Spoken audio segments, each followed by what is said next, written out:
Hello, everyone, and we are back to part two of our spring 2024 finale.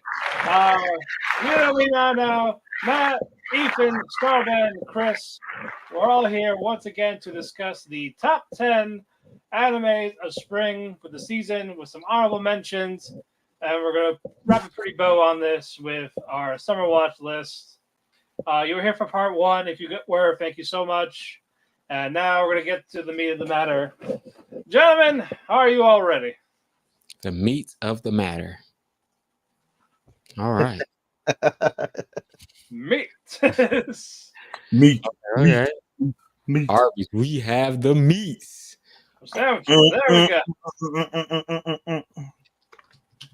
But let us get to our honorable mentions. Honorable mention one, Starman. Honorable mention number one. Or technically number three, but yeah. Well, okay. Number 13. Coming in at 13. This is my third honorable mention. Is Ninja Kamui. Ninja Kamui because I raved about Ninja Kamui. I love this shit. It was giving me ninja scroll action feeling. Everything was dope until they pull out them fucking mech robot suits. And from there, they did the CGI. Cartoon Network and Adult Swim tried to show the behind the scenes. They really did like true motion. Like they really did put like suits on the people. Those are real people fighting. They didn't draw that or get a pen or get a mouse and click and make it do that. No, they got a real martial artist put suits on them and made them fight, and then they captured it and they used it in the animation, and it sounds dope as hell. It's not, but if I'm in a board pitch meeting and they tell me that shit, I'm with it. But honestly, after seeing the final product, I'm just like, yeah, this wasn't refined enough. And honestly, y'all 2D action is way better than y'all CG action. Y'all just need, if they do a season two, they really need to stick with. They really just need to stick with the 2D action because that was the bread and butter. That's what's missing. We don't need this mech shit. Like we really don't. But that's why I got to give it a 3.5. Uh, Coming in at number 13, Ninja Kamui.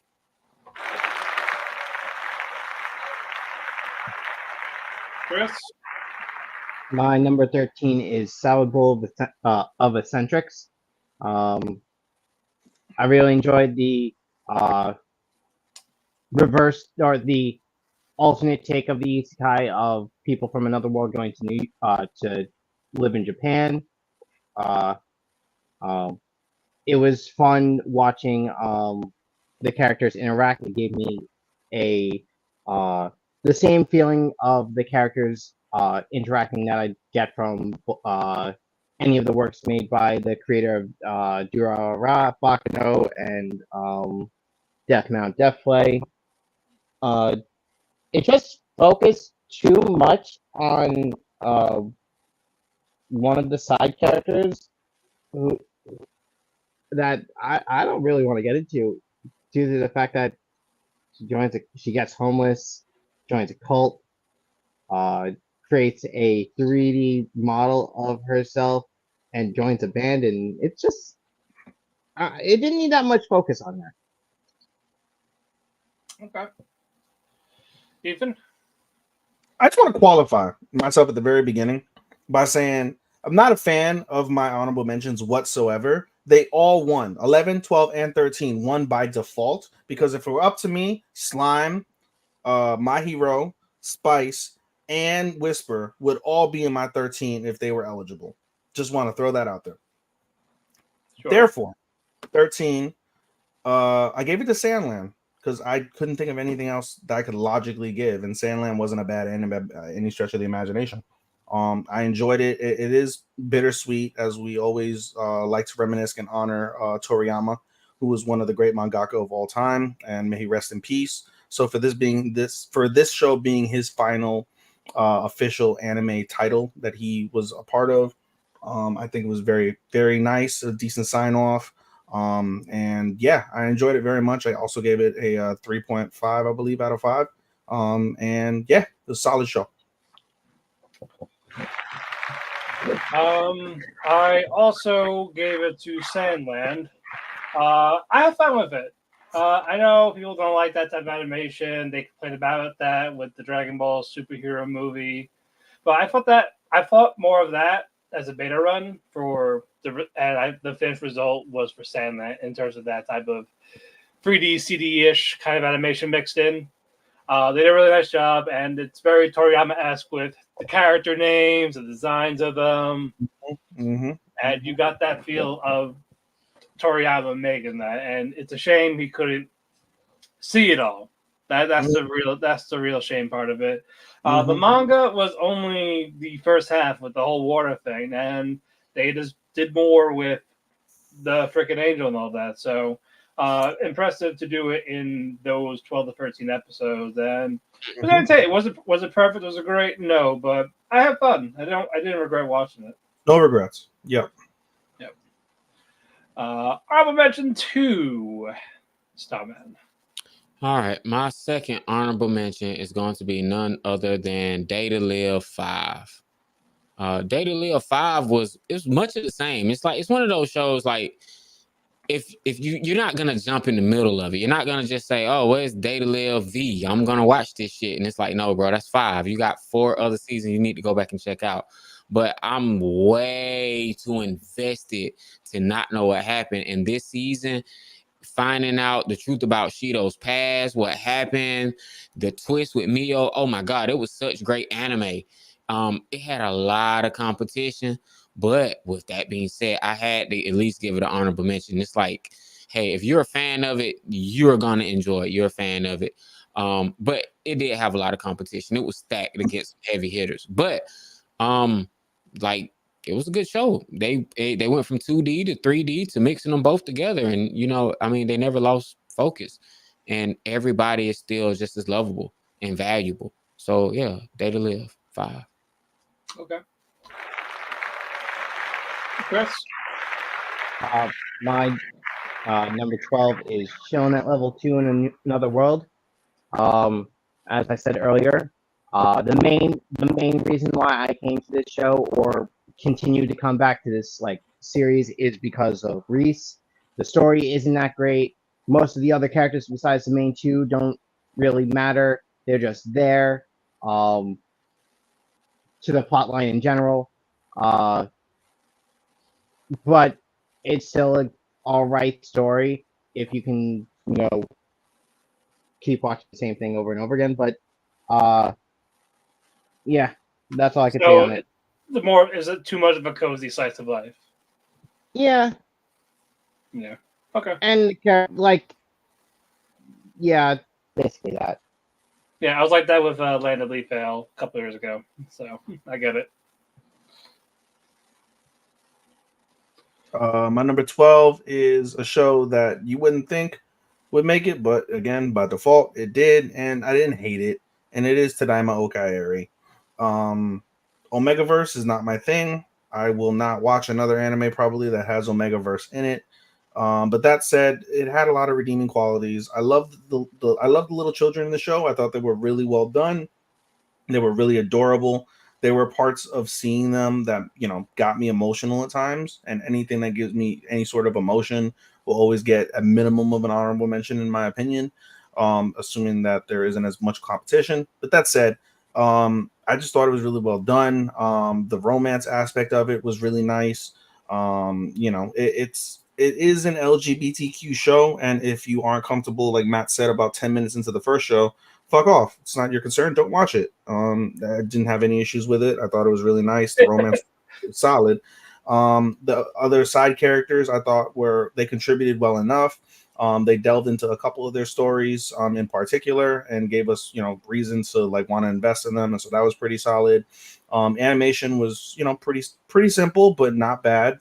Just, very chill. It is a very chill thing chill show from that aspect. Musical composition was fine. So yeah, 12 Tadaima Okaeri. Okay. Real quick though, I almost gave Yuki from Tadaima the supporting boy. I actually almost gave it to him. Oh yeah, that wouldn't have been bad. That wouldn't have been a bad choice. Yeah, if it wasn't for that Paul sacrifice, I would have given it to Yuki. Cool. Honorable mention 2 for me is Duke of Death and His Maid season 3. It was all right. I still enjoyed it. I wish it had that more gothic, dark-esque, like Chris talked about, with the more Tim Burton feel. I Yeah. get wanting to like have Bo-chan like or Victor now like more happy, like he's not alone type of thing. But I still think the element around the atmosphere of it still could have been Burton-esque, and we did not get that. It got way too colorful for me. I didn't care about the fight aspects with Sade. Sucked.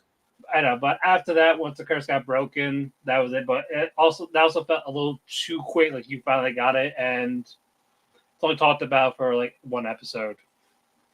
So it was a rush ending. But I am happy with Victor and Alice getting married. I'm glad that people are happy at the end. But again, I wish there was a better atmosphere. I wish it wasn't too rushed to make one a great hire. So that's why I gave it to Duke of Death. All right, honorable mention 1.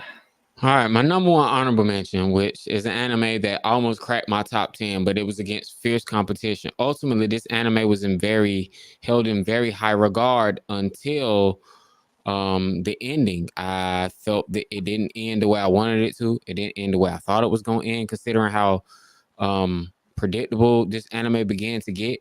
They did so much right, but I was so unsatisfied when I got to the end. I didn't know how to feel, and it ultimately dropped the score down from a 4 to a 3.5. I'm talking about none other than the beautifully animated Jellyfish Can't Swim at Night.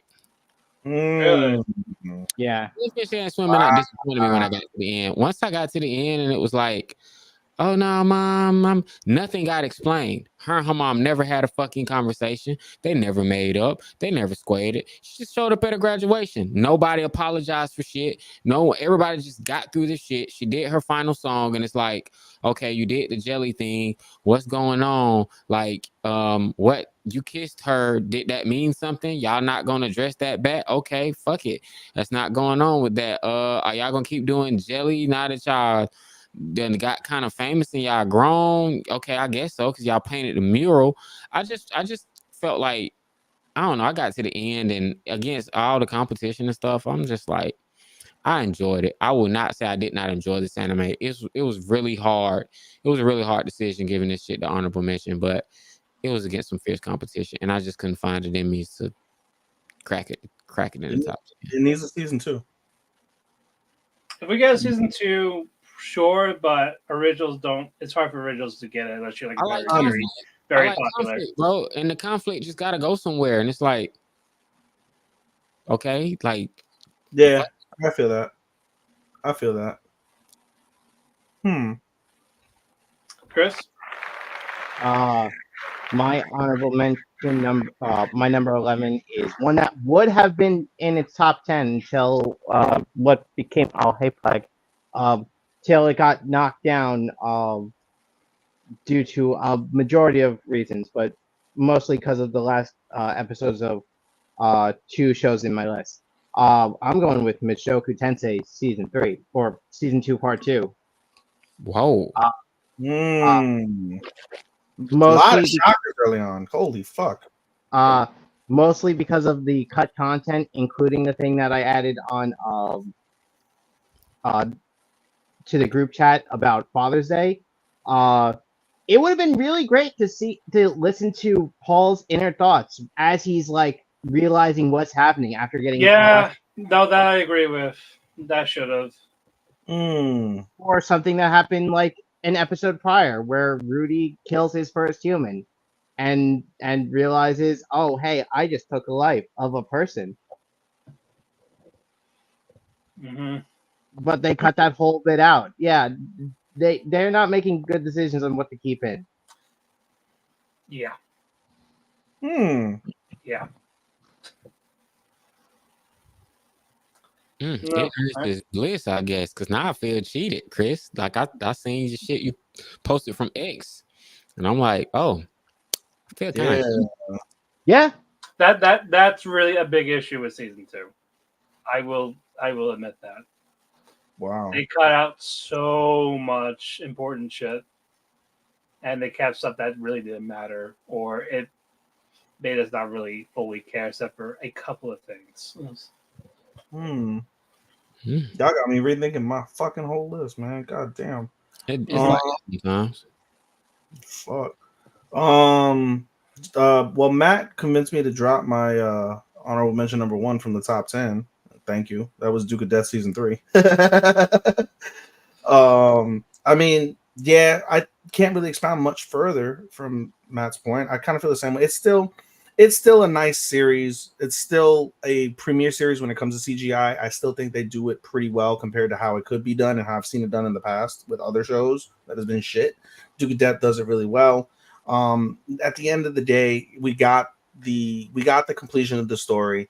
It was really, really, really well done. I think from the aspect not the fight. The fight was trash. I hated the fight. That's really, honestly, that fight portion is what soured me on Duke of Death. What really sold it though and kept it there, A, by default because I mentioned the other shows I wanted to put in there, but B, the moment that we did get them when they finally embraced and touched for the first time was incredibly emotional, incredibly wonderful. And then of course the wedding was absolutely fantastic as well. I thought it was a great capstone to the series. I would recommend this show, not among a lot of them, but I would throw it in there as like casual recommendation perhaps. But yeah, no, I mean, it's still, to me, it's a low, very, very, very low 4. Probably realistically a 3.75, but I think it would be more in a 4 range than a 3 range for me. But nonetheless, Duke of Death season 3 is number 11. I actually swapped this because of you two talking down there. Honorable mention, Jellyfish. The last bit felt incomplete, as you said. And again, it was going so well in the beginning, and this again, the stat that things were left unsaid. It was annoying. It really goes downhill after the episode with the old or the mom idol. Yeah. Me. And they grumped an older woman as she did. They don't bring her back. Like they don't call her again. Like they don't. They brought her up in the last episode. You know, her and Q were actually friends. They gonna meet up and hang out, and they kind of allude that maybe they're friends, or or maybe she's not, because she got more plastic surgery, so that's why she couldn't go. So that got me questioning, like, who are you? What were you? Who were you? Like, it's so many, none of that got answered. So I'm just or like did you transition? Did you what? Yeah, they dangled this Yuri thing, and that's not even like a big thing because it was a big theme of the season. It was like so many different layers. But they left it blank. It was like you blue ball, and like you did it, and you don't bring it up again. And when you try to ask it like this, so I didn't really like. It's just like they got to the point and said, "Hey, you want a happy ending? We ain't gonna give you no closure. This girl didn't get no closure, and it's like we ain't gonna get like no closure." Yeah, that was why I had to swap it, and that's why I had to make an argument. Yeah, I had it at 10, but it's still in my top 10. But y'all just dropped it 4 places from where I had it. I really wanted to enjoy this show. Don't get me wrong. I really wanted to enjoy it from all the way to the end because I was really invested in it. Yeah, I'll get into it when I get into it, but I still enjoyed it. But that's fine. Yeah, I mean, y'all convinced me to drop it 4 places, so it's now where it is. But all right, now number 10, Starman. All right, now we're officially into the top 10, ladies and gentlemen. All right, let's get to it. Number 10 was an anime that I brought it up. I gave it an award earlier. This anime didn't have much in terms of the actual substance to the story, but you want to see where this thing goes. You want to see what these guys do. I need 50 episodes of Windbreaker, and I need it fucking now.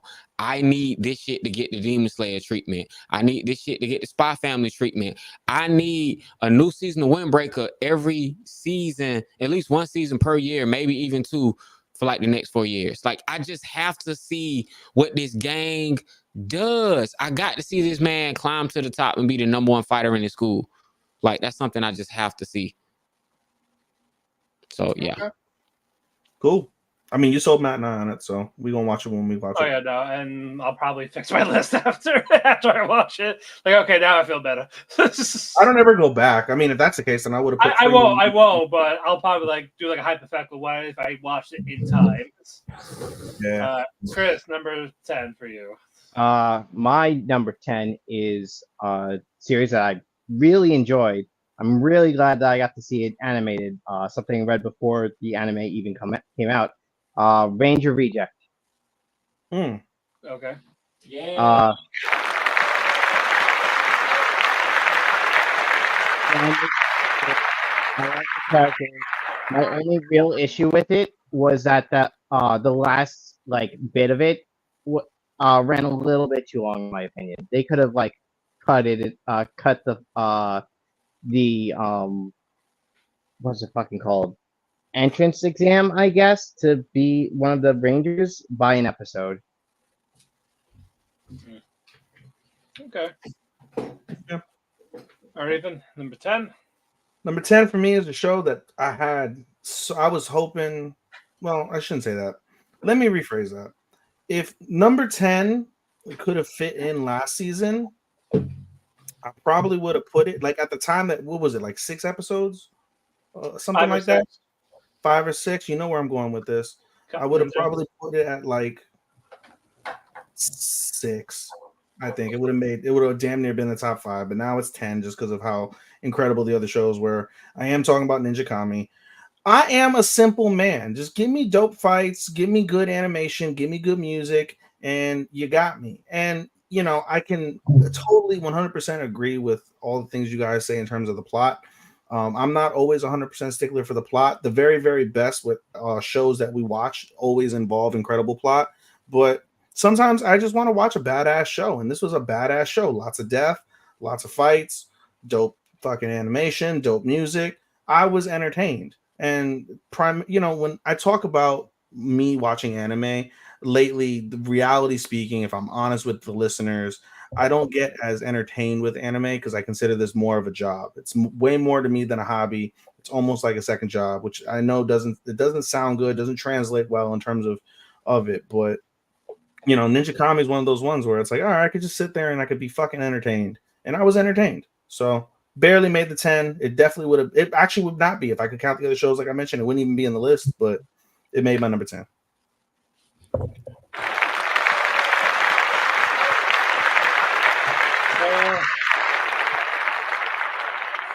Number 10, Mushoku Tensei.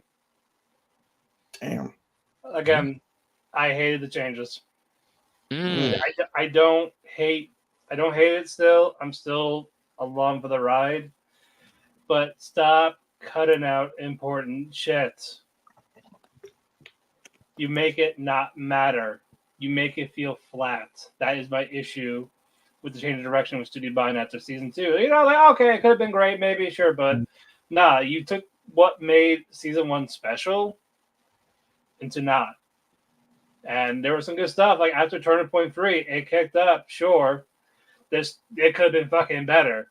And if that was the case, it didn't fuck it up. This could have been top 5, but they just dropped the ball. I don't know what they're gonna do. I'm concerned for season 3. I'm concerned for ahead. If this direction is going in, then it's gonna be disappointing. And I don't want that. I really don't. Because it has so much potential.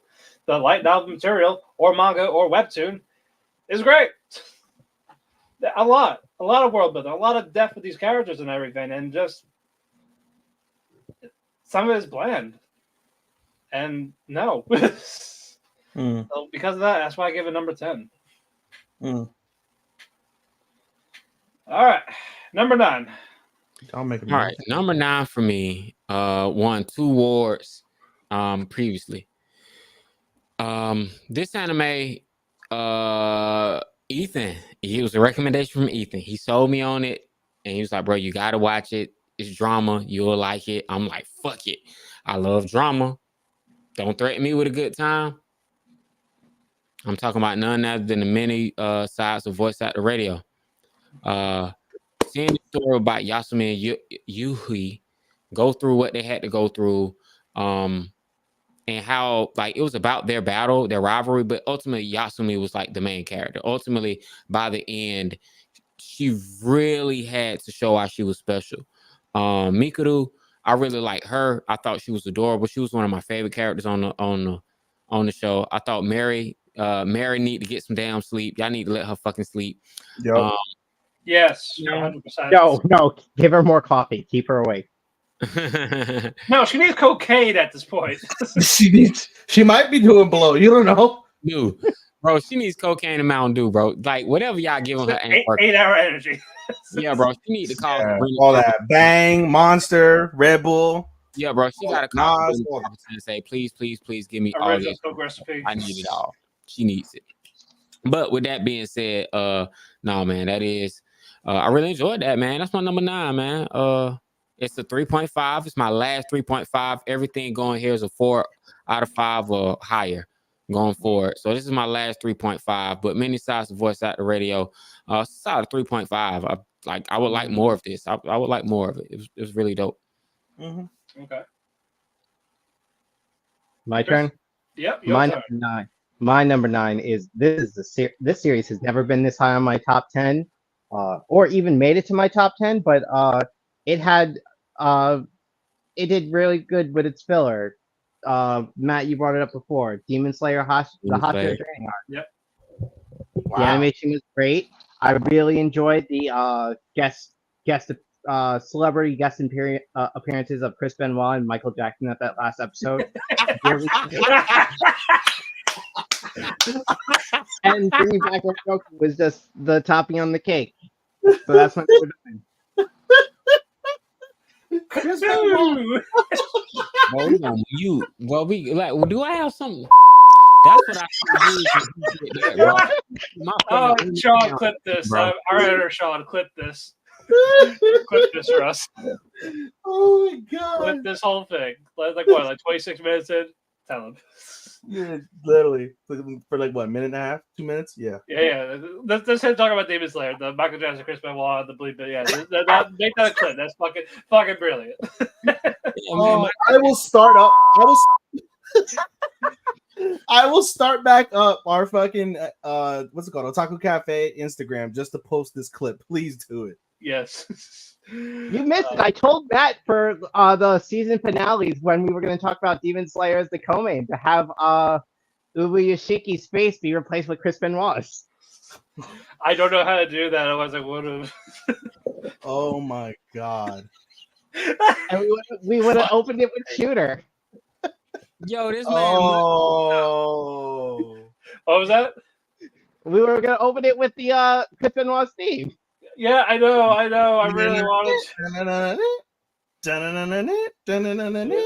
Whatever you got. That was fucking brilliant. That was absolutely brilliant. Even what's your number 9?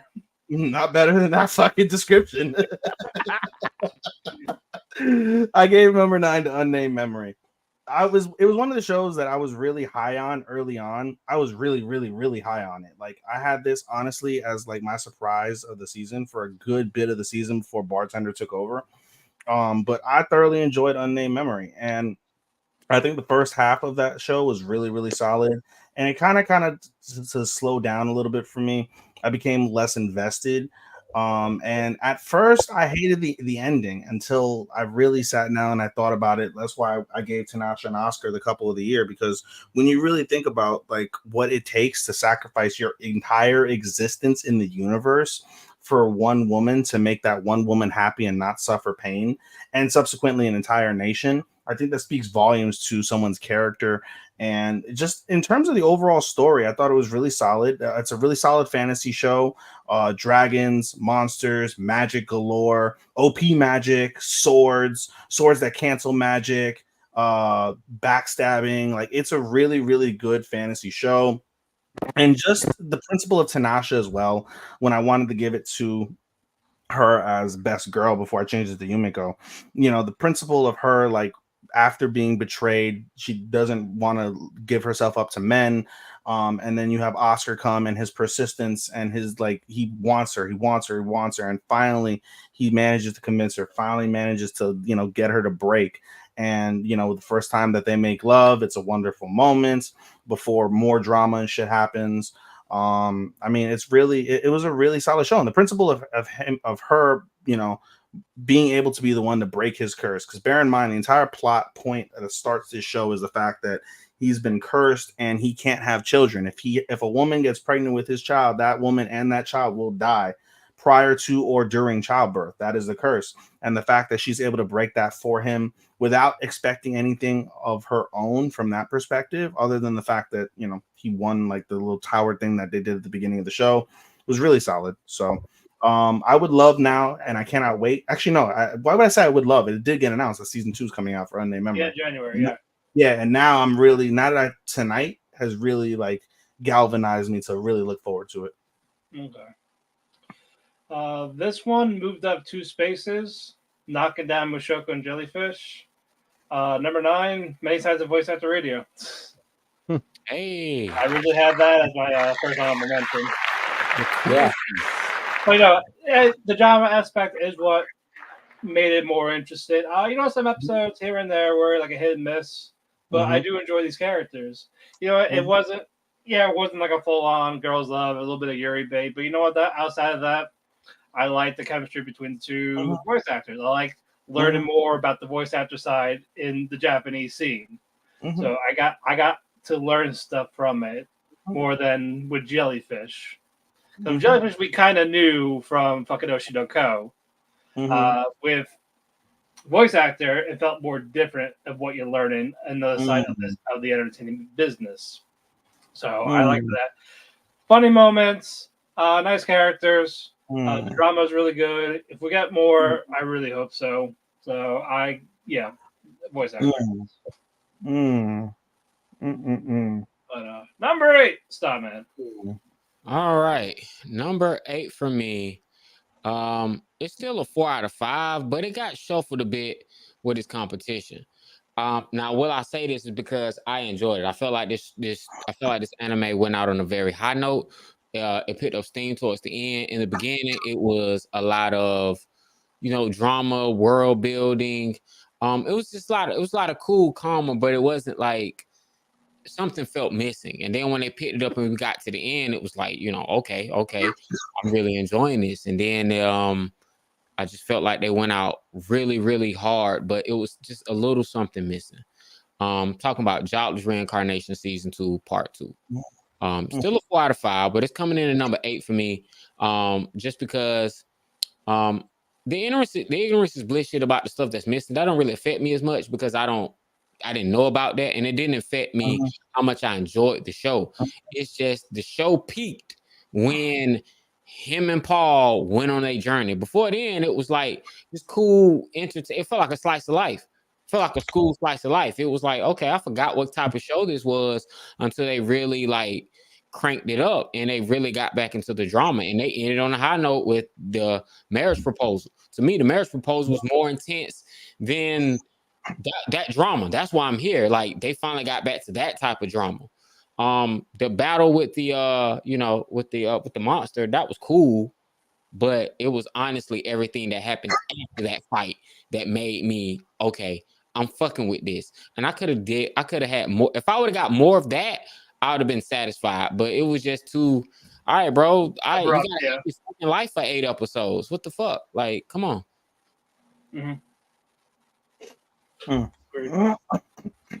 Chris, My number 8. My number 8 is a little different. It's not a full series, only having 6 episodes, but the concepts they did bring the old and the new together to create different stories. I gotta give it to fucking Grim Variations. Yeah. Okay. Bringing back Clamp and is such a great thing too. Well, I hope we get more of it. So I do too. Cool. We got Ethan. Number 8 for me. Correction, y'all bumped Jellyfish down 5 spots. God damn. I had Jellyfish at number 4. I think no. Yeah, I had it at 4. I remember distinctly having it at 4. 5, 6, 7, 8. Okay, no, it is 4 slots. Okay, y'all bumped it down 4 slots instead of 3. Yeah, I had it up there in the 5 because I mean, listening to all you guys' critiques of it, I 100% buy it. I even knocked it down a star. I even had it at 5 stars, and I was really kind of iffy on that, but I gave it to it anyway. But I did bump it down now. It's an official 4-star anime. I enjoyed it, like I said, for what it was worth. I enjoyed it far more than you guys did. Clearly, it sounds like, but I mean, you know, at the end of the day, I've now come to appreciate and clamor for more Japanese entertainment drama bullshit exposure, and Jellyfish does a really good job of that. And you know, plot points notwithstanding, the music is sensational, the animation and the graphics sensational. It was really well done, and I enjoyed it very much. Again, like I mentioned before, I would love to see more. The way that you guys, you know, talked about your plot points, I definitely need to see more now to see if they expound on that. To Matt's point though, will they do it? Maybe, hopefully, doubt it. So we'll see. But yeah, Jellyfish, y'all knocked it down 4 spots to number 8 on my list. All righty. Throwing these hands. That wasn't a 2-minute warning. I didn't go 2 minutes, damn it. Oh no, I wasn't. That wasn't what that bell was for. It was, I know. Yeah, you were like 2 minutes. Number 8 for me was Demon Slayer. I enjoyed it. Again, I enjoyed it more than the previous arc. I liked how they put more into it with new material to make the Hashiras matter more going in. I liked how they animated it. I liked that was probably the best finale of the season, with how they done everything with those extra 15 minutes they got out of it. And it got me hyped for the Infinity Castle arc for the movies. I'm really looking forward to it. I'm curious to see how they're going to balance those 3 movies into this final arc. So I'm also excited. I can't wait for them to make them into an its season of its own. It's inevitable. It's inevitable. And they want 6.5 hours probably worth of fight left for what? Of story. If you do 2.5 hour, if you do 2-hour movies, 2.5 hour movies, it's like almost 6-7 hours worth of content. You think? It's 3 movies. Yeah, they can do it. About 7 hours. They can, with there's 3 big fights, 2 mini ones, and actually there's 4 big fights. There's a shit ton of fights. There's a shit ton of fights. Well, yeah, because they teleported 80%. They said at the time. The time, I'm saying like 4 of them are big if they're counting the last one, and there's 2 that are like kind of small. So they can actually pace it right with how they format it. It can go really well. It gives it more of a focus than just a cliffhanger after cliffhanger after cliffhanger, and you're probably just not going to care. You're going to binge it, so you may as well just make it a fucking movie. So yeah, number 8, Mugen Train. Then, because the Mugen Train to me was like a damn near flawless anime movie. That shit was epic. Yeah, it was great. You thought it was about to go off. It's like, nah, bro, we got 25 more minutes, and I'm like, what the fuck? Man, if they can do it like that, then it'll be fun. Let me ask you this to expound on this. Okay. In your opinion, assuming that they knocked Demon Slayer 3 movies out the park, is this in the pantheon of all-time shonen ever?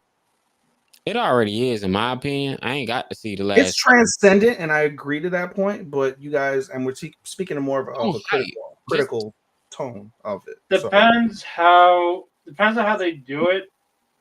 I could definitely recommend it in terms of like a new gen shonen. Yeah. Oh, like Jujutsu Academia type of thing.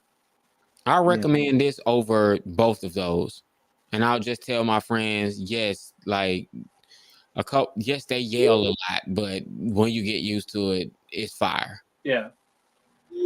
It's definitely one I could recommend, especially people that are new to anime. Yeah, absolutely. I concur. Number 7. 7 for me. 7 for me was Konosuba season 3. Wow. That's high, bro. What you mean? Konosuba season 3. I loved it. I enjoyed it. I had a good time with it. They decided to make it more of a fleshed out anime than just slapstick and comedy.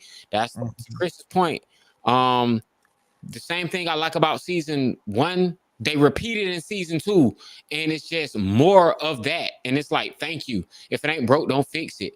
Like, oh my God. Like, but considering that they've done that twice in a row and I loved it, I'm not mad for season 3. I kind of felt after the Megumin side story, I kind of had a feeling that they were gonna go and try to flesh people out, get a little bit more serious.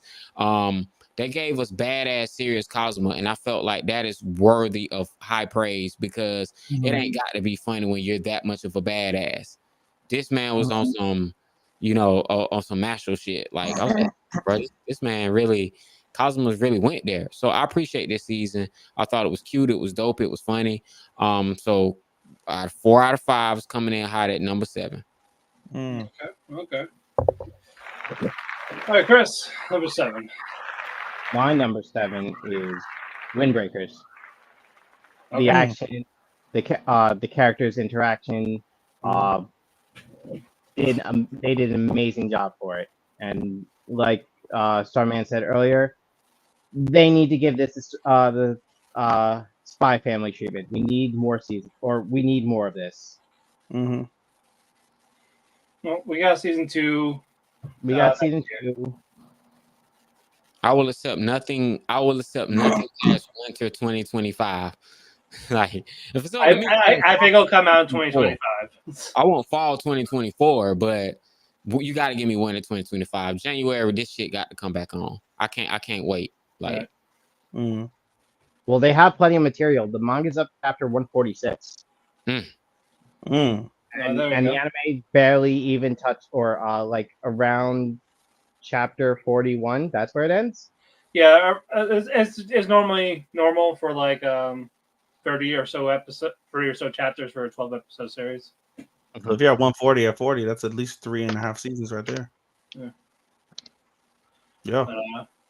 All right, even number 7. Y'all talked it up, and so I raised it up. Voice actor radio. I gave it a motherfucking voice actor radio. My reality, right, with voice actor radio is I had low points that I hated about the show, but the high points of this show raised it up to that like median score of a 4 out of 5. At the end of the day, with voice actor radio, to Matt's point, it really does expound on another side of the Japanese entertainment industry and exposes again some more shitty points about it.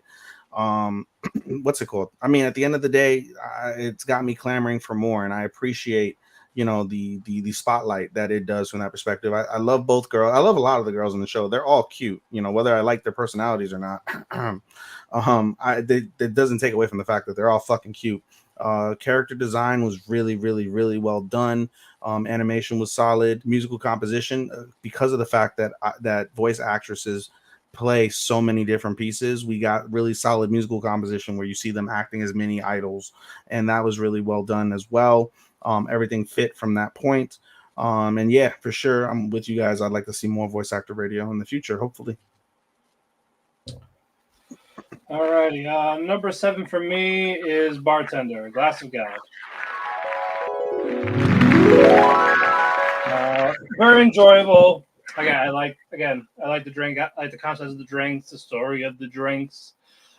Some of the stories with the bartender they're all right, but more as we got to later on. Especially love the one with the mentor where you do like one more shift with both of them. I really enjoyed that one. The drama is definitely there. It's a great, in terms of a slice of life, the life of a bartender. It also felt like a bit of an ASMR with how they were mixing the drinks, the shaking of it, the ice. So I respected that. I'll go into it. Yeah, I appreciate that as well. But I have fun. But as people were saying, this was tough competition. You can't put them all in the same place. You can't all put them. So it was hard, but I enjoyed it very much, though. So bartender number 7. I get it. Number 6, Starman. Number 6, man. You guys have covered this thoroughly, but I will say, my number 6 is coming in at 4 out of 5, and the reason why it came in at 6 is because honestly, never have I been so entertained by what felt like filler. I'm talking about Demon Slayer, the Harasha art. The Harasha art was like interesting, right? Because there was no villain, there was no threat. It was literally Tanjiro training. But Inosuke busting through the fucking window, just Inosuke, Itusuke. through the window. Him teaching Nezuko to tell him hello. Zenitsu crying in his heart, bro, because she saying Inosuke's name, them training. We getting the backstory on all this. Hirashi was like Tanjiro getting smoked from everybody just by being himself. He's basically Hirashi at this point, so we got to see him be the flame or the sun Hirashi. Like we got to see this growth from him. The Stone Hirashi, like his backstory was so fucking tragic, so sad. I'm like, damn, like that shit just, I mean, that shit touched me. I had to pause it. I had to literally pause it and just be like, fuck. Yeah, damn, he is my favorite in the show, in the series. You know what I'm saying? And then when Michael Jackson finally shows up at the end, and he just whips out his stone, knocks his head off. Yeah, man. Zeph Benoit was telling us about it earlier. How he just like, no, man. Like, no, it was dope. Everybody attacked. They opened up by going into the castle, and then they didn't. So you got to see fighting prowlers of everybody, all the Hirashis. And I thought that was just dope. Even the crows had me fucking laughing, bro. And then I mean, it's just everybody was able to miss Hirashi, like him being able to open up and tell you his backstory, why he's the way he is. It's like there was so much every episode gave me emotional depth. And I cared about everybody. It wasn't like I don't remember y'all, I don't care about y'all. I cared about everybody, why they were the way they were. And I just thought it was dope, especially love Hirashi for giving, feeding my boy, and then the snake catcher they had, it looks like fun. Yeah, he's like, bro, I'm gonna fucking kill you. Why is my girl feeding you? So that's not your girl, and it's like, okay, and, I mean, I just thought it was dope, man. You know what I'm saying? Yeah, man. Everybody got different breathing forms. We saw American breathing last season. I saw a terrible joke that I will not dare repeat on this pod. Please. Oh, I'm not. I can't do it. Is it the no breathing with the master? It's the type of breathing he did. Anyway, man. Put it in the chat. Put it in the chat. But yeah, man, Demon Slayer 4 out of 5 is coming in hot, man. That's my number 6 anime of the season. Oh, Chris.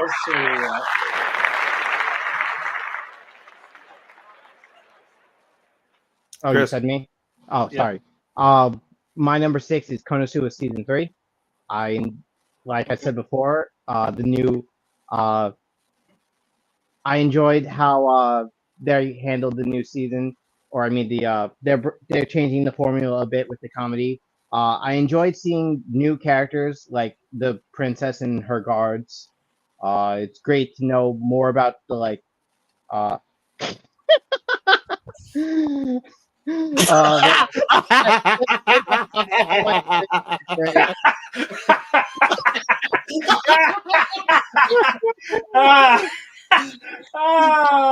can't get y'all flat, man. I could not say that. Sorry. You want me to say it? I'll say it on there. No. I'll say it on the air. You gonna say it? Matt, do I have permission?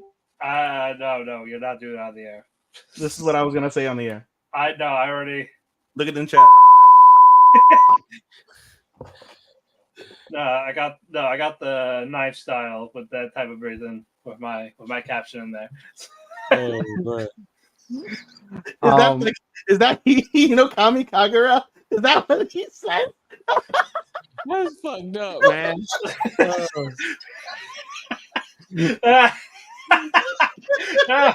You all will never know. Hey, this is probably the funniest segment. The last half of this show has been the funniest I think ever in this fucking show. From Chris Benoit to fucking no. I don't know. Did you die harder during this or during ED? being my best antagonist for Machoku Nah, I think Sensei. this takes it. This takes it. This takes the cake, bro. This takes the Got it. cake. This takes the cakey. Okay. Where Gas was cake. I? Oh yeah, Konosuba season 3. I also like the new bit of world building we got with the leftover cheat items, so to say, being included. But yeah, Konosuba season 3.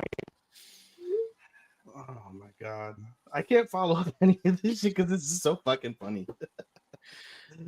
All right. To expand on Matt's point, first off, I just want to say Hello, Braxton. hello, Braxton.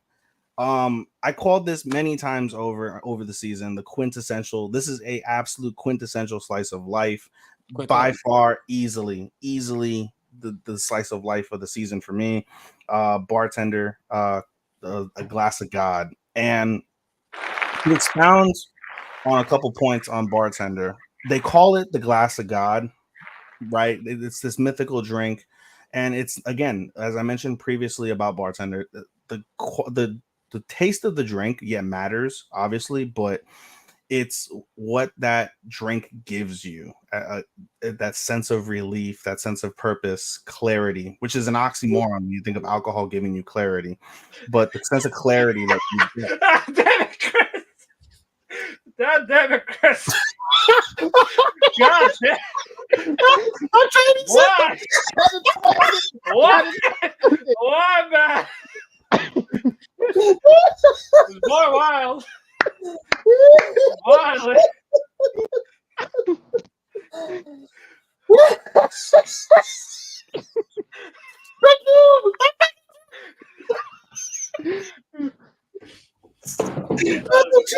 We're done here. We're done here. Oh my god! Oh jeez!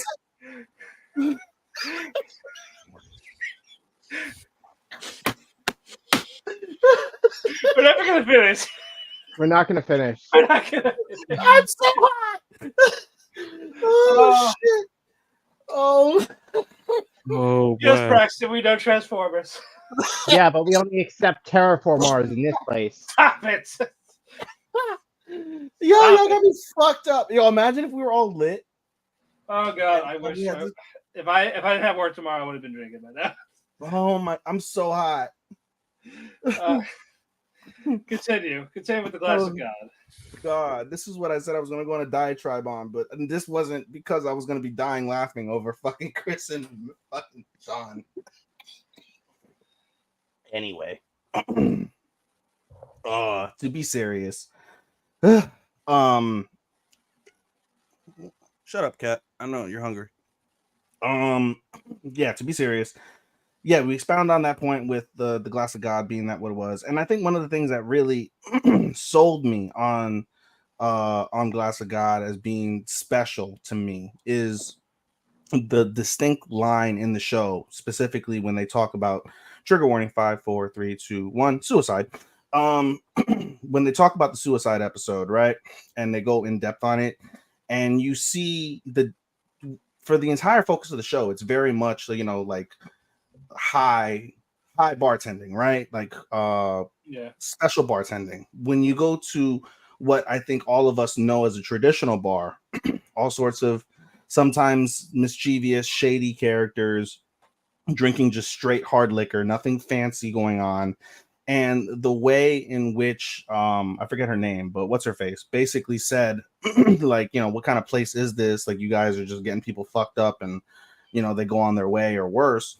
The character, two things he said from that point onwards. The first thing he said is, all bars are different, like forms of medicine, right? Like are different, like hospitals and medicine, so to say, right? If you think of the alcohol as a medicine, some people, it's like a professional doctor. They look at things, all of that. Other bars act as like a war hospital. What do you need? Get your pills, get your drugs, get your, stop the bleeding, get back out, in the battlefield.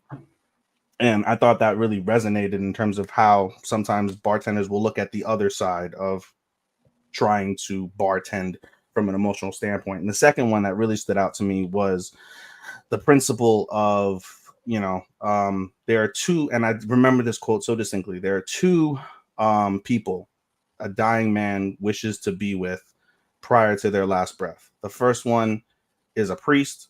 The second one is a bartender.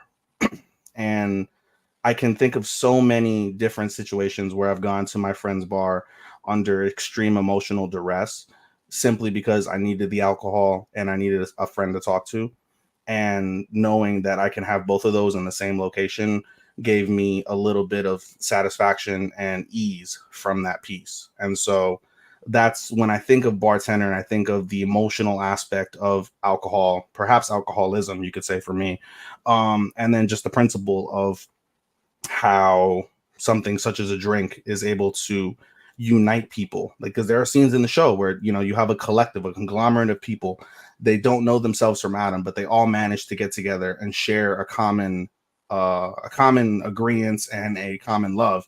And that is of really good alcohol. And so, and really good drinks. And so I think bartender really speaks to me on a personal level. And I thought that the way that it was displayed, we can go on and on about bartender, about all the various things that we've already talked about that, Matt and I have talked about throughout this piece, but bartender is yes, I know. Bartender. We got derailed with I gave this is your one. You did ask for soliloquy for this, so this is your yes, one. I did ask for this one. So yeah, so that's why I wanted to be more serious, but I'm just pissed myself laughing just now. So I kind of got out of that mindset. No, this made it better. Yeah, I'm done. I try to calm us down. Right. This is the come down. I'm done. Bartender number 6. Okay. Number 6, Grandpa and Grandma turn young again. Wow, I'm surprised this wasn't higher. No, it's regarding anything else. These were a little better, but this was great for a slice of life. I like the comedy. I love the romance of it. I talked about enough with getting the opportunity to have a second chance life, but to do stuff that you've not been able to have the opportunity to do. They have done that with the honeymoon. They got their wish of dying together. They lived together. They got married together. Grew up in the same town. Till death did them part. I did wish I got more out of their actual kids, but fine, whatever. But the grandkids did shine. I liked the interactions with the other, whether it was the other kids or the elderly couple, like the impact they've had on their community. And they're they question for a bit, but they treat like normal, whether they were old or whether they were young. And we have a nice little after credit with Mino, Marion, her crush. Now they're old. Now they see the apple. There's definitely not going to be a season 2. This was very bittersweet, and them passing together and showing it was the right way to do it. If they didn't do that, this would have been a lot lower, because you've been hinting it for so long that was going to happen when they meet their fate. And if you didn't show it, that would have been a problem. And they did it in such a nice way. They couldn't have done it any better. So that stuff like that is why Grandma and Grandpa is number 6.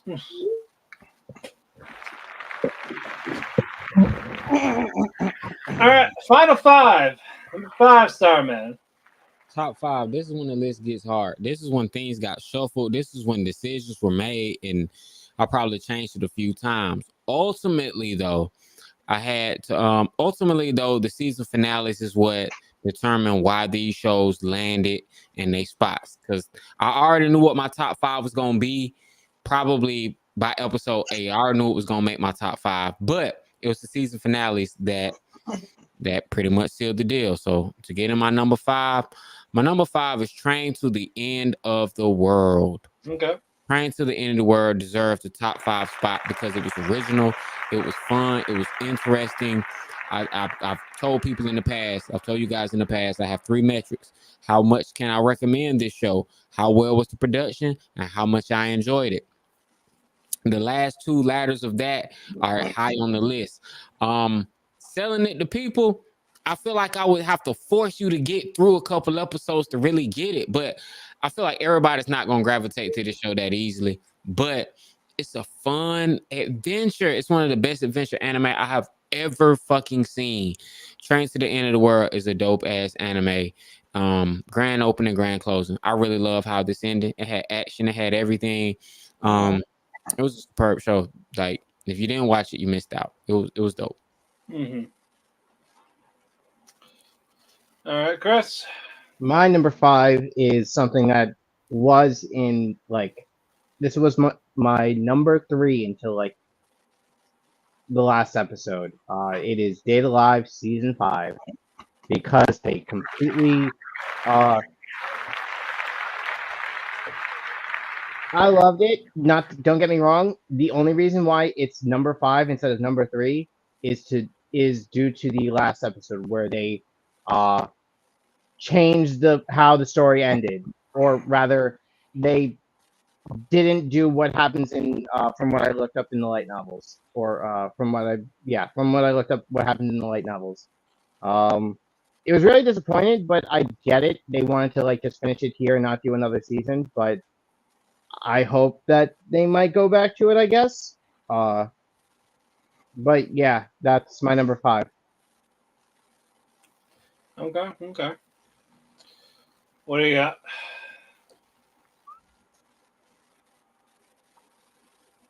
My You don't have a 5? No, I do have a 5. That you guys didn't get my reference. Yeah. I legitimately, being serious, I didn't want to put this in my 5. I genuinely like, huh? Mysterious Disappearance. No, I didn't write the shit up. I didn't write that shit at all. No. It was my 13, and I was like, I can't justify it. I can't. It was gonna be my number 13, but no, like I didn't want to put this as number 5 because I didn't. 6 episodes is just too little to give something 5. Grim variation. No matter how amazing Demon Slayer is, and I love the fuck out of Demon Slayer. Y'all know I love Demon Slayer, but I couldn't justify putting it in my 5. But then y'all just fucking blew up my entire thoughts on Jellyfish on the show. So then that dropped it down, and I'm like, well, son of a bitch, I guess I got to put this motherfucker at 5. Bro, that ending, I can't trip, bro. That last fucking episode, it sealed the deal. it sealed it. And I get that, and that's, you guys won me over with your thoughts. I get that. Even if they didn't have those extended like episodes for some of the extended minutes, if you look at it, there's like a ranked 23-minute fan. It's like their normal 11 episodes. If you really want to get down to it, instead of the 8.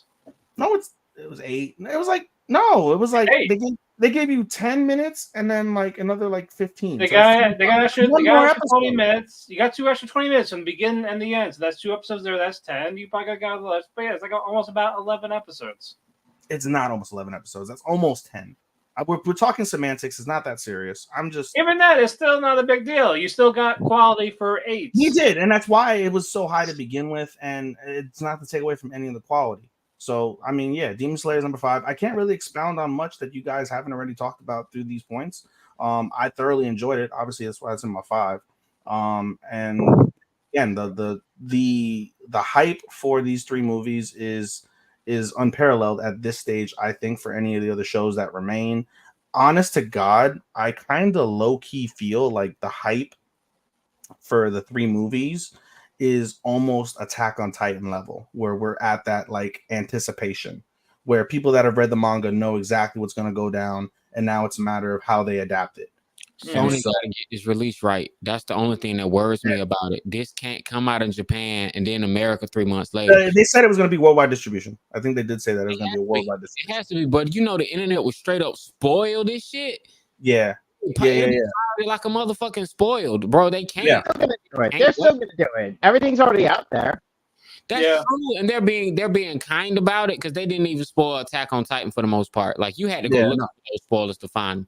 But I'm just saying, bro. Like I know Zenitsu has a fucking fight that everyone is talking about. You get serious. That's the thing. You get like as soon as he falls, he's not like. You gonna get he's in Zen. He's in Zenitsu Zen mode. And then I think one of the other things that obviously we talked about how amazing the fight was. The explosion scene was incredible. and then the emotional depth that Starman went into and that they gave us for every single character that made us care. I think one of the things that sold that, another thing that's not talked about that sold the finale, is Tanjiro's pure guttural rage at Muzan. He's just screaming, Kibusuchi Muzan! The only one seeing his face. Like, that's the thing that made it so good, because all the other Hirashi was like, oh, that's him? And it was like, yeah. Like, only the Stone Hirashi was like, bro, I'm blind, and even I can see that's him. The fuck is wrong with y'all? No. Because Tanjiro's the only person that's seen his face. Everybody don't know who the fuck he is. Oh, like, just that guttural, like, and he even says his name back, like, yeah, Tanjiro, I want your he's like, Kamino Tanjiro, come kill me. And he's like, kill me, boy. Kibusuchi Muzan! And like that just sells it. Like, bro, it's gonna be a journey for him to get to Muzan, but holy fuck, that journey is 2028. Marvelous. G shit, right? Fuck. Nah, it'll probably come out like realistically probably like late 2026. I'm gonna guess. Yeah, the first one. The first one. Oh, I thought.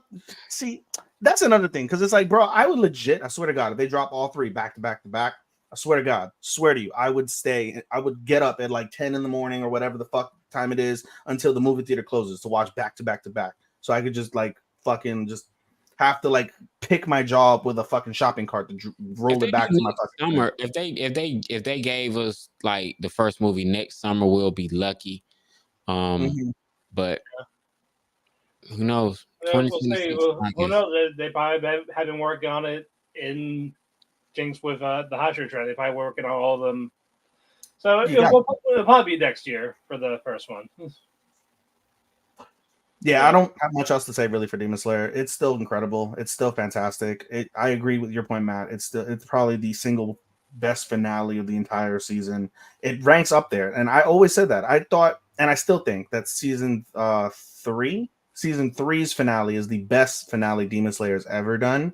But when you think of every single finale that Demon Slayer has ever done, it's a large gap between that and then other series' finales, in my opinion. The way they finish these shows is unparalleled, unquestionable. Right. So that's it. Number 5 for me is Konosuba. I really enjoyed it. To me, it's top 5 worthy.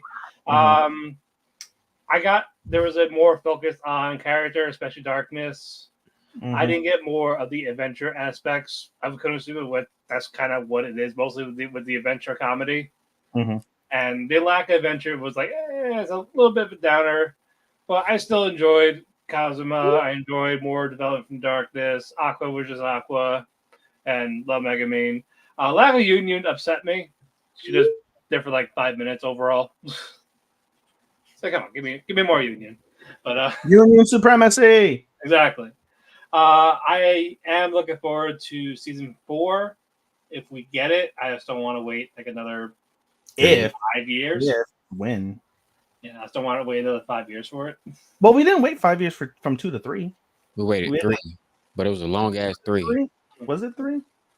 Yeah, I guess because I'm not counting the spinoff.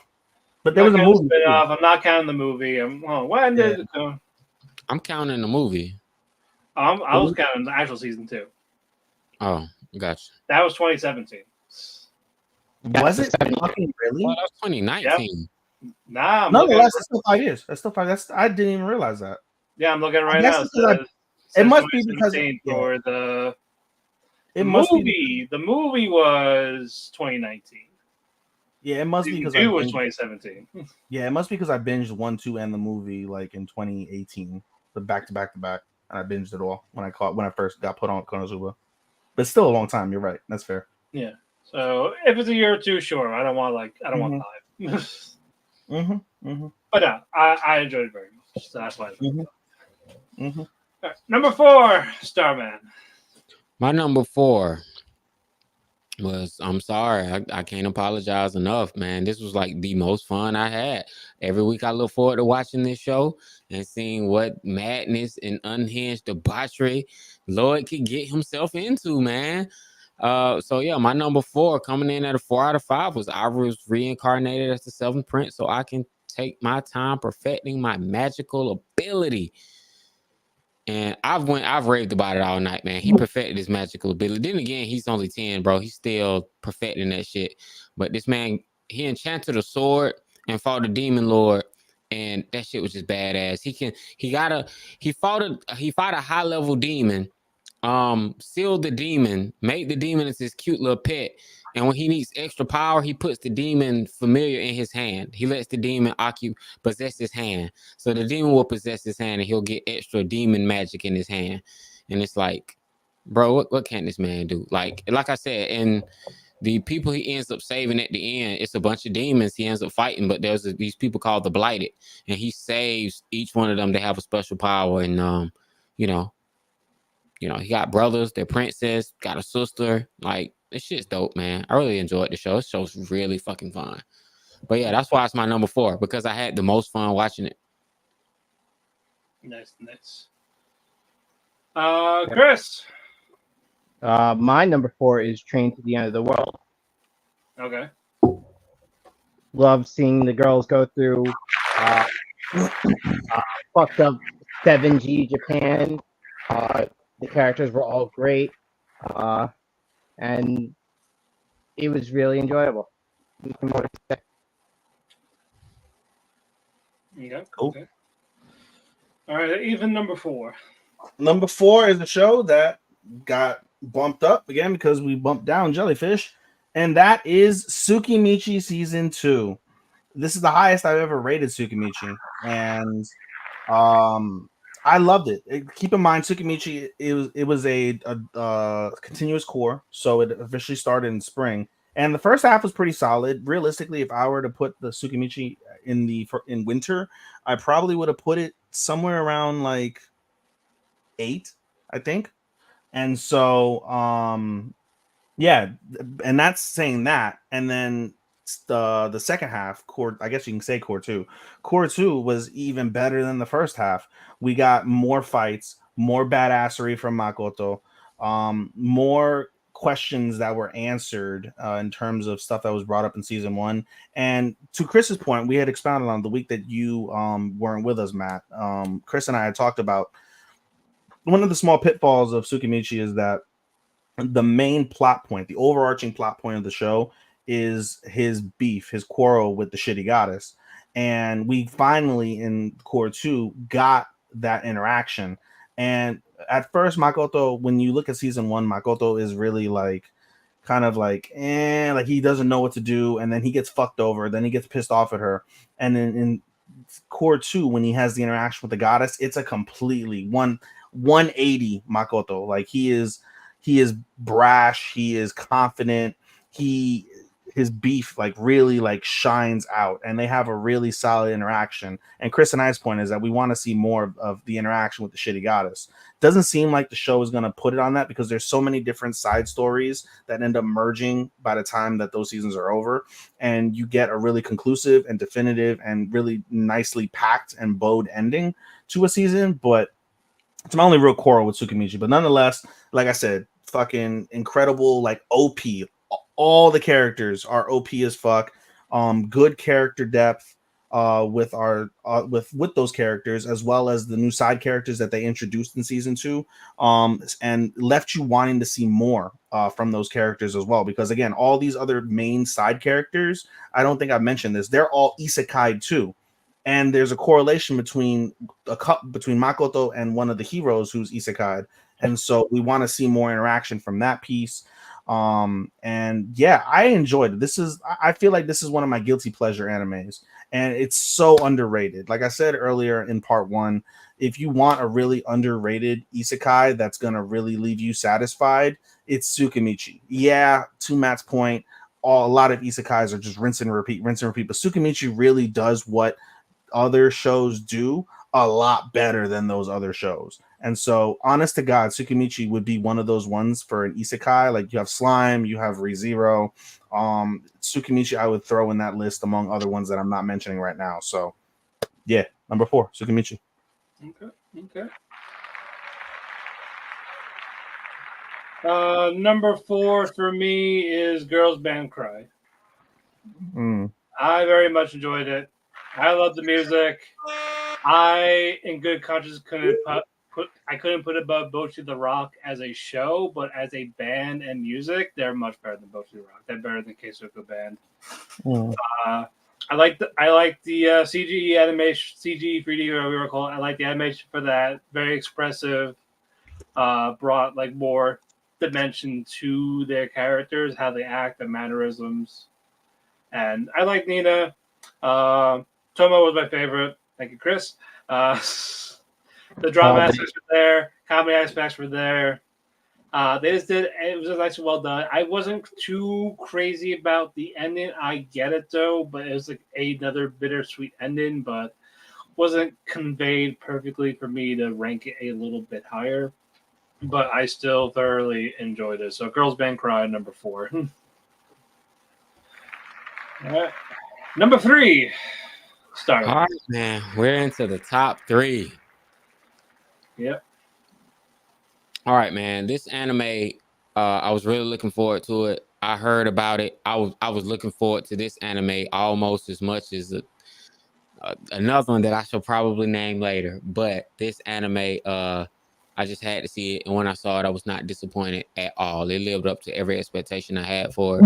The only thing that I have negative to say about it, it suffered from the 12 episode syndrome. 12 episodes wasn't enough for this show. I needed this show completely fleshed out 24 episodes because as soon as it got rolling, it was done. But they announced the season 2, so I have to wait. I don't know when it's coming though. I'm talking about Go Loser Rangers. Go Loser Rangers was fun. Towards the second half of the series, motherfuckers just start getting murked. And I didn't even see that shit coming. Just people just start getting killed. And I was like, oh, this is real. It kept me guessing. I could never predict who's the bad guy, how things were gonna happen, if he was gonna get caught, if he was gonna be free. And when they throw in a boss monster out of nowhere, it's like, oh shit, I did not see this coming. And the boss, and it's twist. Like the last few episodes, just twist after twist after twist after twist. I could not predict what was gonna happen, and that never happens to me. Never happens to me, and they got me. So my number 3 coming in at 4 out of 5. Go Loser Rangers. All right. Chris.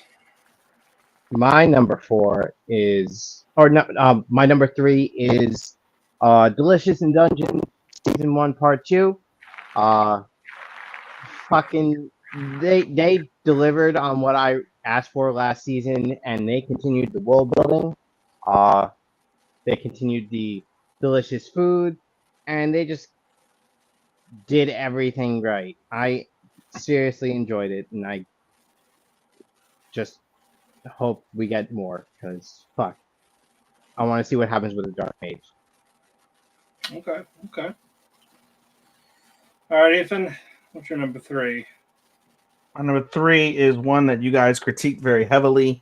But at the end of the day, as someone who doesn't read the source of material, even though I've gotten several spoilers because I've dug on my own, I still enjoy it, and it is Mushoku Tensei Jobless Reincarnation Season 2, Part 2. Again, as we talk about with many of the anime that I watch, I just want to be entertained. And so I get that thoroughly with Jobless Reincarnation. The reality, for me at least, I fully understand and appreciate and would agree with all the sentiments that you, Matt, and Chris talk about with Jobless, because you guys do know the source material. So I appreciate it, and I look for that context and that insight. But I mean, for me, I think one of the things that sold me on it being so high is the fact that I just appreciate the adventure. I appreciate the isekai-ness of that show. I appreciate Rudy's journey. I appreciate seeing Rudy grow. I appreciate even though you guys say it is lacking at times, I enjoy the character depth of the show and the characters that are there, and the plot very enjoyable. So I mean, I don't know. It's very engaging. That's what I say about Jobless. To me, I feel very engaged with Jobless. I don't ever feel lost. Like there are other shows that can engage you, but there's so much going on. Like Slime, I would never put really Slime realistically above Jobless because there's still so many points in Slime where I get lost, and it takes a while for me to be able to catch up. With Jobless, everything is kind of like, hyper focused in the moment, but they don't let you forget about the overall or the bigger plot point of the series, and so that's good. I appreciate Rudy being more serious and again, that growth. I think that's really substantial growth. And I think Rudy's what, 17, 18 here at this stage? 16. He's 17 and he's got a child, he's got 2 wives, and I understand like in the 30. show itself. I mean, Yeah. 40. Yeah, it is true. Like mentally, he's got the mental capacity of, and that's I think one of the reasons why. Yeah, he's able to make these decisions so distinctly because of the fact that he does have that older mental capacity. But to the same regard, I think that the universe as a whole within Mushoku Tensei kind of leans more towards acceptance and more towards growth at an early age, similar as to what the Earth has. In past many generations where at 13 you were considered an adult male and you had to have those responsibilities. Same thing with adult females at 13. They were supposed to be having children in yester decade. That was the case. And so we see that a lot here. So I appreciate those things, honestly. Like, I appreciate the context, but at the same time, I can sit down, watch Mushoku Tensei, and 100% be invested in everything. And I think that's a mark of a really, really, really good show. And that's not to say that you guys haven't said that it's not a really good show. I understand, like I said, and feel your plot points. Just, I take it more at face value, and I can appreciate it a lot more as a non-source consumer. All right. Okay. That's fair. Number 3 for me is Train to the End of the World. Very much enjoyed it. I talked about it enough.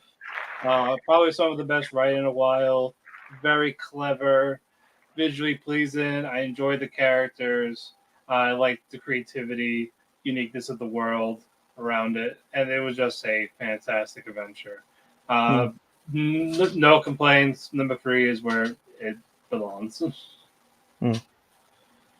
All right, number 2, Starman. This got hard, man. Like we both got the same 2, I believe. This depends on the order. we might have the same 2. We might have the same 2 in order. Let's see. And I don't think you're gonna be in on this one, but this shot. Number 2 is a 4.5 out of 5. The only reason this shit is not a 5 out of 5, and the only reason why it's not number 1 is because, like Go Loser Rangers, 12 episodes was not enough because this shit just got rolling. And then you just say season 2 coming. And I'm like, no, bro. Season 2 coming fall? Is it coming fall? Is it coming like summer? Because when is this shit coming? Because it just got good as fuck. And, we got to take a break. And that chopped it down. That's the only reason. The season finale just, nah, man. You can't do that. But let me skip beating around the bush. I'm talking about Kaiju number 8. That's my number 2. My runner-up of the season is Kaiju number 8. Kaiju number 8, I had so much fun. This show was like, it won the most of my awards. I would rave about it. That's why I'm surprised on number 1. It's number 2 because it's because, and I will tell you, it can win over the award. Doesn't mean it's automatically number 1, no matter how much you win. Bro, that's a good indicator if it's in the top 3 minimum. I guess. Because it won the most of my awards. I raved about it all night, and it deserves a number 1 spot. Had it had as many episodes as number 1, it would be number 1, and I'm gonna end it there. What's up with you, Chris? Mine is also Kaiju number 8. 54 episodes, and to be fair, that last little bit where we had the last 2 episodes not in dubbed like we've been having, it really threw me off. But like, to be fair, my number 1 stole my heart. I know you're number 1. It's okay. Yeah. My number 1's obvious. My number 1 stole my heart. Fucking December 27th, 2023. So yeah, can't fuck. Can't even get into it yet. Matt, go ahead. You Yeah, got graduate. Graduate. Yeah. Yeah. I came late to the party, but you know what though? I had a fucking ball. It was better to binge it. And I have fun, and I do need more. We know it's your number one, Ethan. It's okay. You know it's your number one, Ethan. I already know what your guys' number one is. I know yours, so we're all good, man. We'll talk about it when we talk about it. Yeah, we'll get about it. Yeah. So number two, I guess. Number two for me is Konosuba. I don't care about, again, same thing with like repetitive plot points, things of that nature. I don't give a fuck. It is funny. This is my greatest comedy anime that I have ever seen. I have seen 461 anime as it currently counts right now, and this is the funniest motherfucking show I've ever fucking seen in anime. It will always be, I think, the funniest fucking show I will ever see in anime. Whenever Konosuba comes out, it is top 5 automatically. I don't care if it's ass. As long as the comedy level is there, I will rate it top 5. It is that fucking good for me. I don't have nearly as much fun watching 98% of the other anime I watch compared to how I watch with Konosuba. I will die laughing multiple times a season. I will laugh hard every single episode of Konosuba at some particular point or another. It tickles all of the cockles in my heart, in my soul. It is my quintessential comedy anime. You want to die laughing? I will 1,000,000,000% recommend Konosuba to you. It's why I've got fucking Chun Chun Maro tattooed last month on my fucking leg. I love the fuck out this show. Yeah. All right, Starman, number one. All right. I love to have a better sound effect than that. But my number one anime, I'm going to circle back to you, Ethan. My number one anime is number one because it got a full fleshed out. They gave us a part 1, and immediately following part 1, they came in with a part 2. Part 1 went out hot. Part 1 was like, yeah, you think this is about food? Yeah, no, it's not about fucking food. Here's a fucking chimera dragon. Holy shit, we're gonna kill the dragon. Matter of fact, we're gonna open up part 2 with the fucking chimera dragon. We're gonna kill everybody in the party on a random episode for no fucking reason. We're gonna kill everybody but the main character. It was a great scene. It was a great scene. I don't even watch the show, and I saw that scene. I was like, yo, this is fucking nuts. Dungeon. Yeah. Delicious in Dungeon is my number one anime of the season, and it's only pretty much because they carried over from the previous season. That matters. They fleshed out the whole season, and I was satisfied. It's like real food. I was full. Kaiju number 8 was just like, okay, so what the rest of it? Delicious in Dungeon. I was like, hey, bro, I'm good right now. I'm good. I'm full. Let me digest this, and you can give me some more later. And it's Trigger. Trigger flip everything on their head. It's just the way they animated it. The opening theme.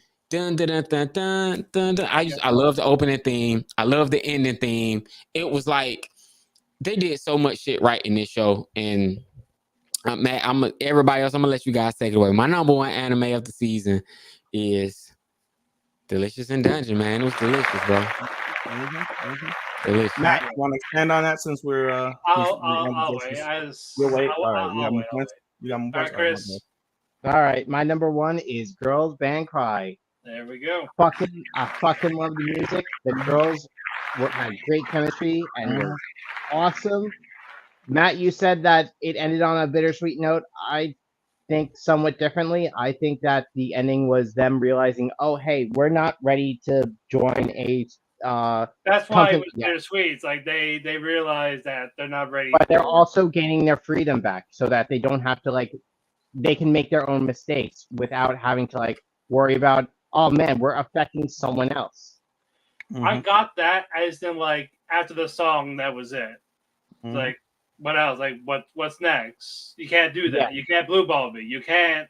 That's why I want a season 2. I hope we get season 2. If we don't, I'm going to be very upset. I want Toei to license it. No, I agree. No, I still fucking love the show. So I'm. Oh yeah, I will watch it. I will watch it. I will if it gets licensed. Yep, binge it. Same thing like Windbreaker. I will binge it. I will watch it. I will enjoy it probably with you guys because I enjoy the same shit that you guys enjoy when it comes to things like Girls Band Cry. All right, Nathan. What else is there for you to say? About Kaiju number 8, not a hell of a lot. I mean, at the end of the day, it swept all my awards.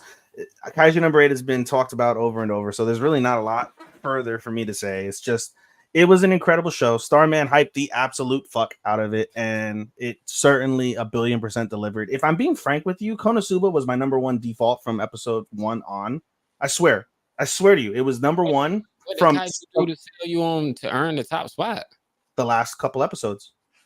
That finale was just fucking bonkers, and it was incredible, and I loved it. I literally watched Kaiju number 8 on the plane back to Orlando on Sunday, and I watched that, and I watched the Demon Slayer finale back to back on the plane on my iPad, and I was on bated breath. I missed the free cart that gives you drinking food. I missed it because I was just so engrossed in those two finales, and I was just fucking loving it.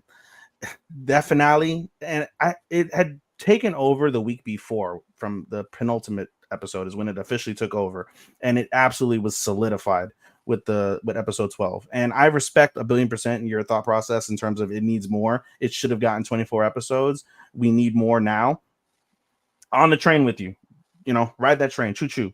But for what I got, I still enjoyed it. I enjoyed this so damn much, so fucking much. It was everything a shonen anime, I think, should be.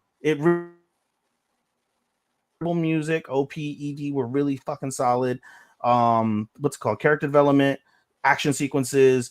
What's it called? I think I said the musical composition already. The visuals, all of that, the drama. It had all of that. Honest to God, this.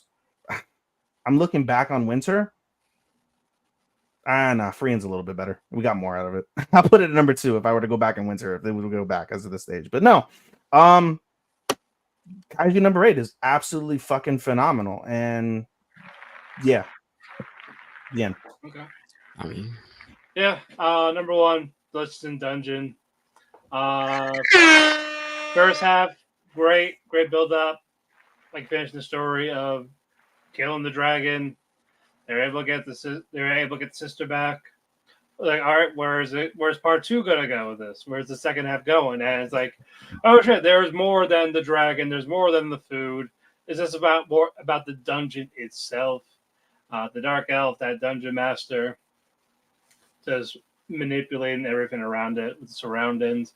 Phelan being a chimera, that entrance was amazing. I loved the Senshi episode when we got his backstory. Just that fear of him potentially being a cannibal. That shit would have been. Bro, I wanted to talk about that so bad. It was just like, bro, Senji's a fucking cannibal. He ate his. Yeah. My mouth was on the floor, bro. It's like the whole episode until, the next, till Laos was like, no, man, it wasn't. It's a hippogriff. Hippogriff. And I was like, the fucking hippogriff. I've never heard of a hippogriff. Harry Potter. Yeah. But Itsumi was a nice addition to the party. May have been late, but I enjoyed the picky Beast Girl for sure. It's funny. It can be dramatic. I like learning about these recipes at the same time. Trigger did not miss the animation. I enjoyed it. It's like when you're eating with it, like you're part of it. Like when you're having dinner, whatever. When you're watching this show, I got that. It's like you're a part of it. Like you're part of that little conversation of what's going on. When you have that meal, then you're stuffed. You feel satisfied. It's like, all right, till next time, type of thing. And I got all that. And no, I enjoyed this a lot. So this was definitely my favorite from the. I can't put it above Freeing, but you know what though? I enjoyed it a hell of a lot. I am looking forward to season 2. And we're waiting to see if they're gonna put out an official cookbook. Someone is trying to get chefs and everyone together who have read the manga to make recipes for like a project or like one of those Kickstarter things. So dragons in place of dragons. No, yeah, they'll tell you like a substitute type of thing to make it look like it. Yeah, that would be dope. One of my favorite things about it, though, before we close this whole thing off, was the artwork. The artwork that they served in the community, it was honestly, particularly like the whole throuple between Gladys, Marcel, and Van. Bro, I was like, yo, what the hell, bro? Like, oh man. Marcel, she changed her hair 31 times, 32 times? About 30 times, yeah. Like, she changed her hair like every episode, sometimes twice in the episode she had different hair. And I love that type of detail because usually like they don't do that. It's the same outfit. You watch Free Run, no knock. I'm just comparing because it's elves. Same outfit, same hair for the most part.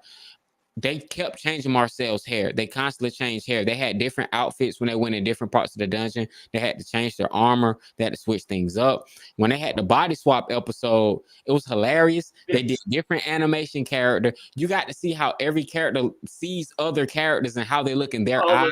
Oh yeah, those doppelgangers, yeah. Doppelgangers, like that was really fun. Laos, he charmed himself. His sword, they ate this stuff, Even the foreshadowing the Mad Mage in season 1, when you didn't even know who that was. When he went oh shit, this guy's actually a big deal. The ghost, they did full circle moment when they came back with the ghost, the spirits in the dungeon. It's just so much that they did in this whole series that I thought was like really, really cool. And they even had everybody wasn't Asian or white. They had black characters too. And it was just like, damn, you know what I'm saying? And you're gonna score extra points with me for like that diversity when I can see other characters that look like me in the show. That means a lot to me.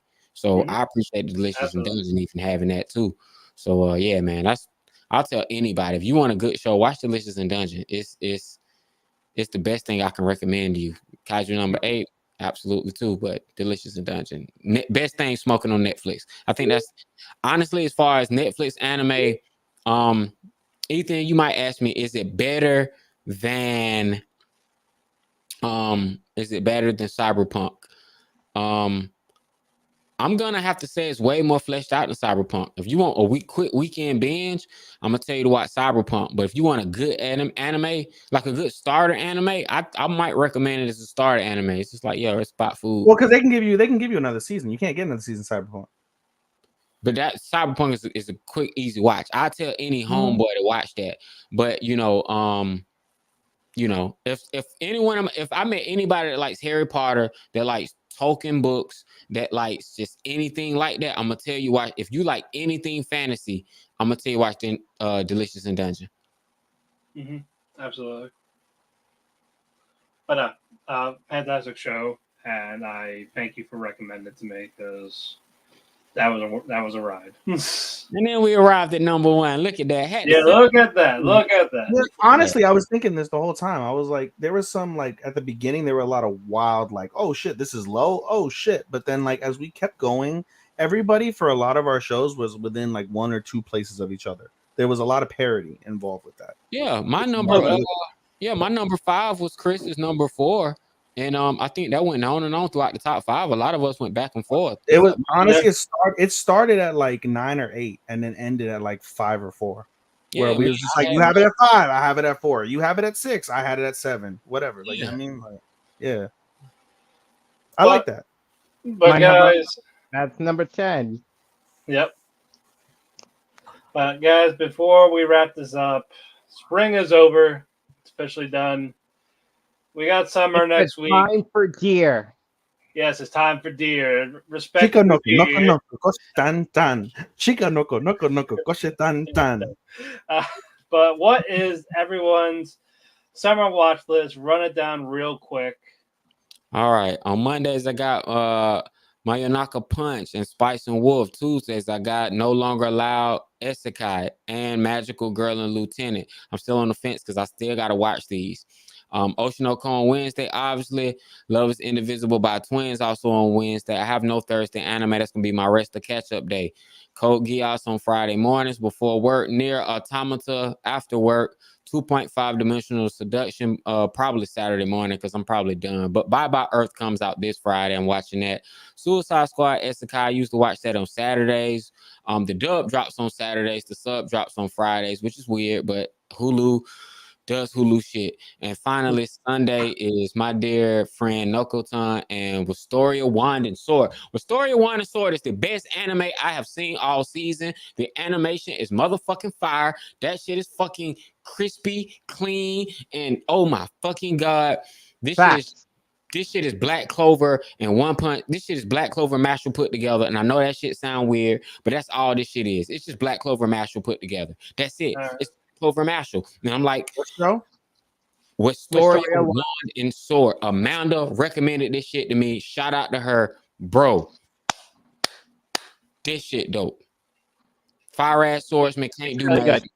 He can't do magic, but he can swing a mean ass fucking sword and. Nice. That's Awesome. it. He can't do magic, but get this man a sword and it's over with. One more time. What is it?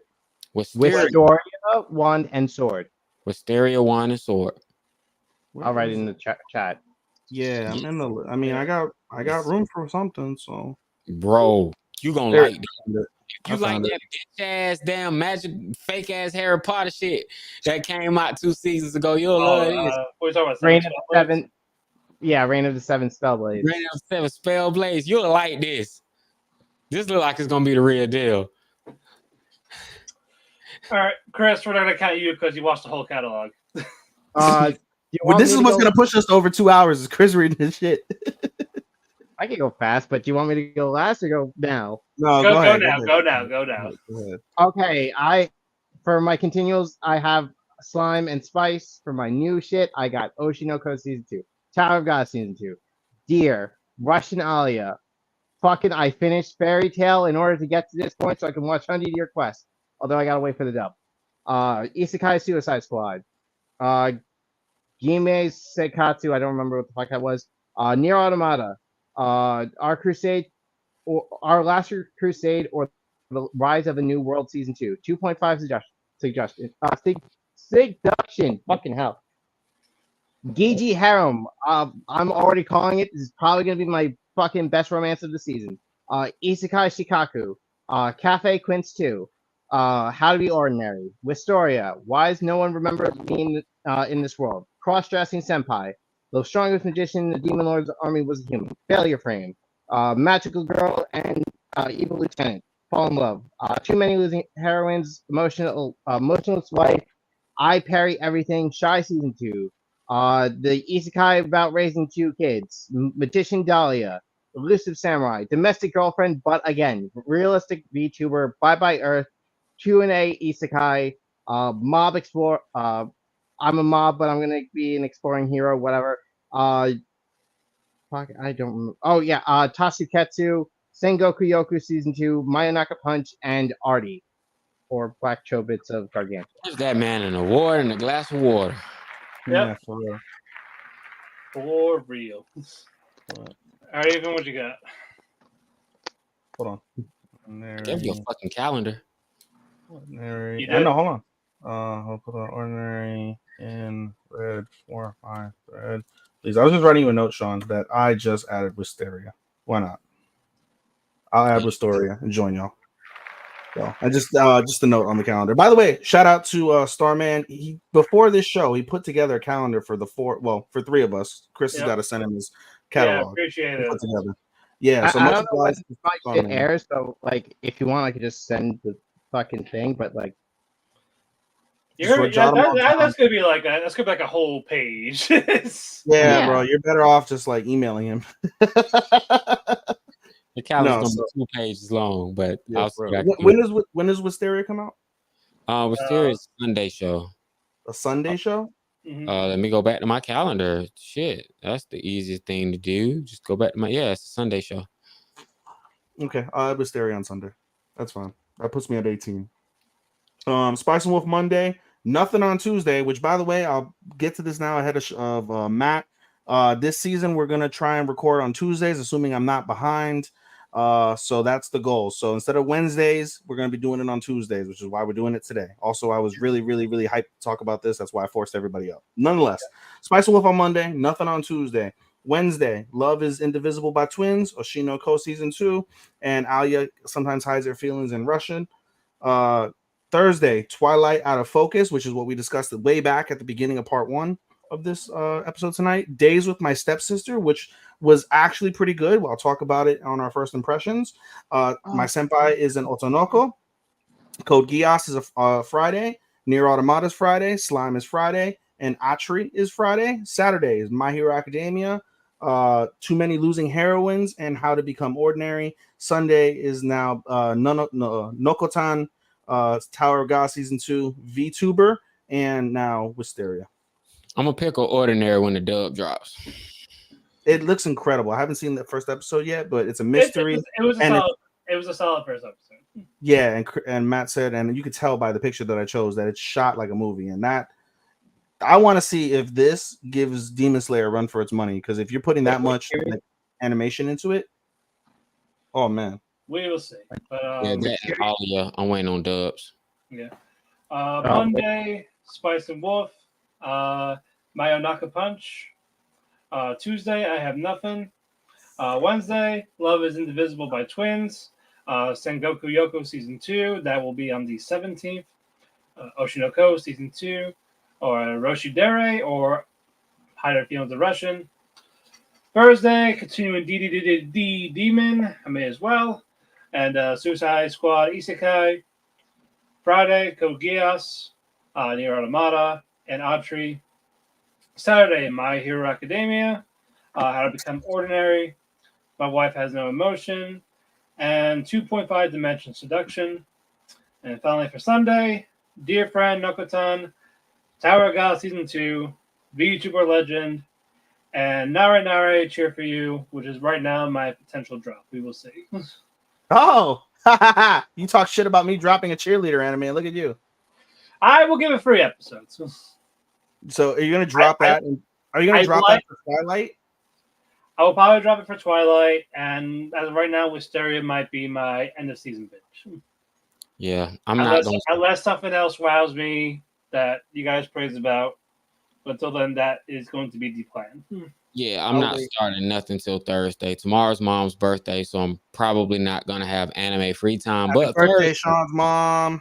But on Thursday, I will be like, okay, I'm watching this shit. Like Thursday, I can finally catch up. All right. I might go out of town this weekend. I don't know. I haven't made up my mind. But, I always say that, and then I find shit to do. So, but with that, the cafe is closed. Is this live? Yes, we're actually about to wrap up, idiots. We've been live since 8:30. Yeah, well, 8. Give or take 10 minutes. No, we didn't go on air until 8:20 something, realistically. Because we're earlier than that, but okay. But with that, the cafe is closed. We'll be back Tuesday for first impressions. Follow our Twix at Otaku Cafe Anime. Twix? Follow your Twix? What the fuck is a Twix? Twitter X is Twix. Call Twix. Twix. It sounds like you fucked up saying Twinks. No. It's the Twix. Follow our Twix channel at Otaku Cafe Anime. Follow me there at Damien Phoenix 12. Follow him there at Showstopper24. Follow Starman at AKA Starman. Follow Chris Zephyr at CRYSCEPHYR. We have a link tree for wherever you listen to your favorite podcast, whether it be Spotify, Apple Music, Amazon, iHeartRadio. If you want to do it on YouTube, go ahead. We're on Amazon. If you want the replays, go to the WT Network or Dirty Radio's YouTube channels. And Twitch. And follow his Instagram at AnimeDasky24. Follow mine if it's ever got a cosplay. And what's your Instagram, Starman? AKA Starman. AKA Starman. Oh, my Instagram. He's on. Oh, yeah. But we want to thank Sean for being our editor. We also want to thank Chairshot Radio, WTM Network, and Dirty Radio for hosting us on their social media platforms. Follow them at WTM Network, at Chairshot Media, and at Dirty Radio. So until then, guys, we'll see you Tuesday for first impressions for summer, and hopefully the finale of Misfit King Academy. Oyasumi, and good night. Sayonara, minasan. Goodbye, Sekai.